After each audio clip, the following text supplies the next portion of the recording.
ક્યારેય વિચાર્યું હતું કે લંડન કે પેરિસની જેમ અમદાવાદ પણ ઓલિમ્પિકની યજમાની કરશે?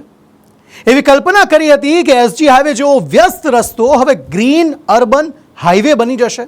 જી હા, બજેટ 2026-27માં અમદાવાદને ગ્લોબલ મેપ પર ચમકાવવા માટે કરોડો રૂપિયાની લાગણી કરવામાં આવી છે. સ્પોર્ટ્સથી લઈને સ્વાસ્થ્ય સુધી અને શિક્ષણથી લઈને સિંચાઈ સુધી અમદાવાદને શું મળ્યું, આવો જોઈએ આ ખાસ રિપોર્ટમાં. ગુજરાતના બજેટમાં આ વખતે માત્ર આંકડાઓની માયાજાળ નથી, પણ આવતીકાલના ભવ્ય ગુજરાતનો નકશો છે. અને આ નકશાનું કેન્દ્રબિંદુ છે આપણું અમદાવાદ. સ્વાભાવિક છે કે ગુજરાતને 2030ની કોમનવેલ્થ ગેમ્સ માટે યજમાની મળી છે, ત્યારે ગુજરાતના શહેરોનો વિકાસ વૈશ્વિક સ્તરીય થાય તેવું આયોજન જરૂરી છે. અને આવું જ કંઈક આ બજેટમાં પણ જોવા મળ્યું. અમદાવાદની રફતાર હવે રોકાશે નહીં, પણ નવી ઊંચાઈઓ આંબશે.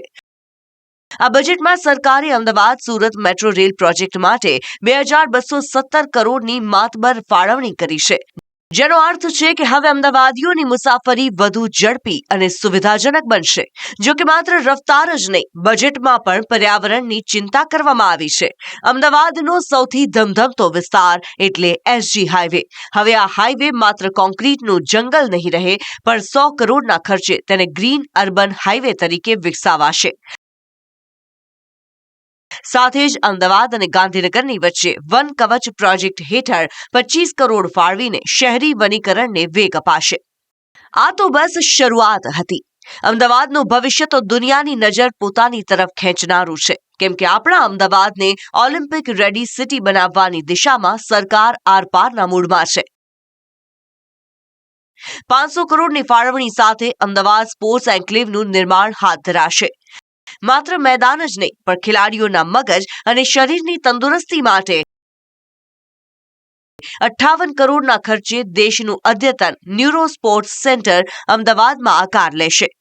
ગુજરાતમાં અને ખાસ અમદાવાદમાં જ્યારે આટલી મોટી ઇવેન્ટોનું આયોજન થતું હોય ત્યારે અને આટલા બધા પૈસા આપણે ખર્ચ થઈએ ત્યારે ગુજરાતના અને ખાસ કરીને અમદાવાદના છોકરા પણ જો આ સ્પર્ધામાં જોવા મળે તો જ આટલો બધો નાણાકીય ખર્ચ આપણે કર્યો એ યોગ્ય ગણાય. બરાબર છે. એટલે જેવી રીતે આ ઇન્ફ્રાસ્ટ્રક્ચર તૈયાર કરવાની કામગીરી અત્યારથી વહેલી શરૂ કરી દેવામાં આવી છે, કારણ કે એ બહુ જરૂરી છે. છેલ્લી ઘડીએ કરીએ તો કશું નથી. એ જ રીતે ખેલાડીઓને તૈયાર કરવાની કામગીરી પણ જો અત્યારથી શરૂ કરવામાં નહીં આવે તો પરિણામ કોઈ જ મળશે નહીં. હવે ઓલિમ્પિકના ગોલ્ડ મેડલની તૈયારી લંડન કે અમેરિકામાં નહીં, પણ સાબરમતીના આંગણે થશે. હવે વાત અમદાવાદની કરોડરજ્જુ સમાન સ્વાસ્થ્ય અને શિક્ષણની કરીએ તો અમદાવાદમાં 500 કરોડના ખર્ચે નવી સુપર સ્પેશિયાલિટી હોસ્પિટલ બનશે. તો 186 કરોડના ખર્ચે કિડની ઇન્સ્ટિટ્યૂટનો વિકાસ થશે. યુએન મહેતા હાર્ટ હોસ્પિટલમાં સુવિધા વધારવા માટે 167 કરોડની જોગવાઈ કરાઈ છે. આ સાથે જ કેન્સર રિસર્ચ માટે 1533 કરોડ. મધ્યમ વર્ગના પરિવારોને સરકારી હોસ્પિટલમાં જ આઈવીએફની સુવિધા મળી રહેશે. એક હકીકત એ પણ છે કે જે શહેર પાસે જ્ઞાન હોય તે ક્યારેય પાછળ પડતું નથી. અમદાવાદની પ્રતિષ્ઠિત એલડી એન્જિનિયરિંગ કોલેજ માટે આ બજેટ લોટરી સમાન છે, કેમ કે 51 કરોડના ખર્ચે નવો રિસર્ચ પાર્ક અને બીજા 51 કરોડના ખર્ચે વિદ્યાર્થીઓ માટે હાઈટેક બોયઝ હોસ્ટેલ બનશે. સ્ટાર્ટઅપ સંસ્કૃતિને વધુ વેગ આપવા માટે અમદાવાદના આઈ હબને 80 કરોડનો બૂસ્ટર ડોઝ આપવામાં આવ્યો છે. 2030માં ગેમ્સ જે થવાની છે એના માટે અત્યારે આપણે જોઈ રહ્યા છે કે અમદાવાદમાં ટ્રાફિકનો બહુ મોટો પ્રોબ્લેમ થઈ રહ્યો છે. તો મારી એ રાય છે કે ઇન્ફ્રાસ્ટ્રક્ચરમાં વધારે ધ્યાન આપવું જોઈએ, અને જેના લીધે આગળ જઈને વધારે પ્રોબ્લેમ્સ ના ઊભી થાય એના માટે. ઇન્ફ્રાસ્ટ્રક્ચર તો વધે, પણ જોડે જોડે જે નેચર છે એને પણ એટલું જ પ્રાધાન્ય આપવામાં આવે. તો મારું એ માનવું છે કે જેટલું ઇન્ફ્રાસ્ટ્રક્ચર વધારો, એટ ધ સેમ ટાઈમ તમે સામે એટલું જ નેચરને પણ પ્રાધાન્ય આપો. નવા આઈડિયા, નવી ટેકનોલોજી અને નવા ઉદ્યોગ સાહસિકો માટે હવે અમદાવાદ જ ગ્લોબલ ડેસ્ટિનેશન બનશે. અમદાવાદ એટલે માત્ર મોલ અને મલ્ટીપ્લેક્સ નહીં, પણ આપણી સંસ્કૃતિનો વારસો. અને તેના માટે જ અમદાવાદમાં નમો સ્વદેશી અર્બન મોલ બનશે, જ્યાં સ્થાનિક કારીગરોની કળાને વિશ્વસ્તરીય પ્લેટફોર્મ પૂરું પાડવામાં આવશે. આ બજેટમાં શહેરની સાથે ગ્રામીણ અમદાવાદની પણ સરકારે ચિંતા કરી છે. નળકાંઠા વિસ્તારના છેવાડાના ગામો સુધી પાણી પહોંચાડવા માટે બીજા તબક્કામાં 958 કરોડની જોગવાઈ કરી છે. તેમજ દસક્રોઈ તાલુકાની મહેસૂલી કચેરીને પણ અત્યાધુનિક બનાવવાનું વચન આપ્યું છે. દર વર્ષે બજેટની સાઇઝ વધતી જ જાય છે અને આ વર્ષે 10% કરતાં ઉપરનું બજેટ રજૂ કરવામાં આવ્યું છે. અન્ય જનસમાજની સુખાકારી વધે, રોજગારી વધે, સામાન્ય માણસની આવક વધે અને એ માટેના દરેક પ્રયત્નો આ બજેટમાં કરવામાં આવ્યા છે.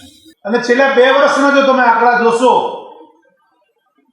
તો ગામડાને તોડવા અને શહેરનો વિકાસ કરવો, જે હેતુથી ભારતીય જનતા પાર્ટી રાજકીય રીતે પોતાના મતોને સાચવવાની ગણિત સાથે જે વધારો થયો છે શહેરી વિકાસના બજેટમાં, એ 7,233 કરોડ રૂપિયા એ છેલ્લા 2 વર્ષના બજેટની અંદર ફક્ત શહેરી વિકાસને, શહેરોના વિકાસ કરવા માટે આપેલા છે.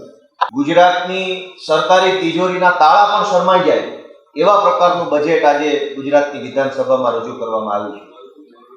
એવું કહેવાય છે કે 4 લાખ કરોડ રૂપિયાનું વિશાળ બજેટ, પણ વાસ્તવિકતા એ છે કે ગામમાં પાણીની ટાંકીઓ નથી, આંગણવાડીમાં છોકરાઓને બેસવાની જગ્યા નથી, પણ બજેટ 4 લાખ કરોડનું આવી ગયું છે. પ્રાથમિક તબક્કે અમને ઘણી અપેક્ષાઓ હતી. ગુજરાતના ખેડૂતોને, બેરોજગારોને, ગુજરાતના તમામ વર્ગના લોકોને, કર્મચારીઓને બધાને અપેક્ષાઓ હતી કે આ બજેટમાં બધાને ધ્યાને રાખીને એક સુખાકારી સમાધાન રૂપ આ બજેટ હશે.